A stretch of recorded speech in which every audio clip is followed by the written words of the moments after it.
অত্যন্ত সুপরিচিত জনদরদী সমাজসেবক ডক্টর এ.এম.এম.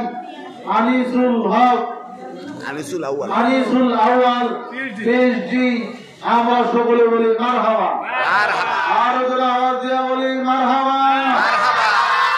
প্রধান অতিথি পেয়ে আমরা কলসডাঙ্গা সহ ঘাসিচর গ্রাম অঞ্চল হলিপুর মগরজকান্দির মানুষ খুশি না বেজা? আরো যারা আওয়াজ দিয়ে বলেন খুশি না বেজা? দুই হাত উঁচু করে আল্লাহর দেখায় দেন তো। নারায়ে তাকবীর, নারায়ে রিসালাত। প্রধান অতিথির আগমন কলসডাঙ্গার পক্ষ থেকে,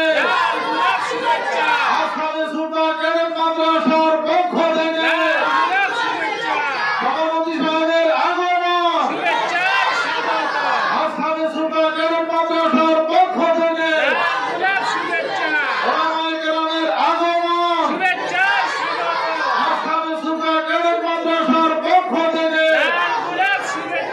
এলাকার রোজাদার সাহেবের আগমন, কলসডাঙ্গার পক্ষ থেকে আমরা সকলে বলি মারহাবা।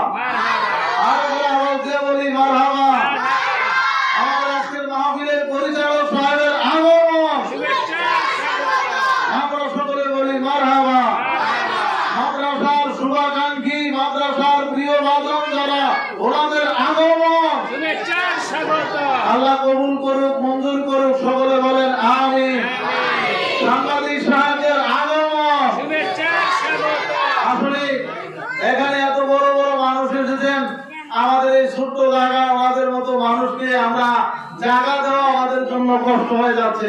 তো ইনশাআল্লাহ আমাদের আজকে যিনি প্রধান অতিথি ডক্টর এ.এম.এম. আনিসুল আউয়াল সাহেব এবং আমাদের সভাপতি সাহেবের যদি সুনজর থাকে, এই মাদ্রাসা কামেল মাদ্রাসা হতে বেশি সময় লাগবে না। কথা কোন ঠিক হবে? আপনাদের দোয়া তো আছেই, এবং ওনাদের যদি সুনজর থাকে, আমার বাবা মা এখনো বেঁচে আছে, ওনাদের নেক দোয়া আছে, ইনশাআল্লাহ এই মাদ্রাসা কামেল মাদ্রাসা হতে বেশি সময় লাগবে না।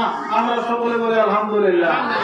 আমি আর সময় দীর্ঘায়িত করছি না, আমি সময় নষ্ট করছি না, শুধু এতটুকু বলবো, আমরা যারা আজকে এখানে উপস্থিত হয়েছি, আমরা রাসূলুল্লাহর উপরে মিলাদ শরীফ করেছি, দুরূদ শরীফ করেছি।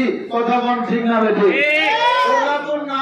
কিতাবের মধ্যে আছে, নবীজি বলেন যখন কোন মজলিসে নবীর উপরে দুরূদ শরীফ পড়া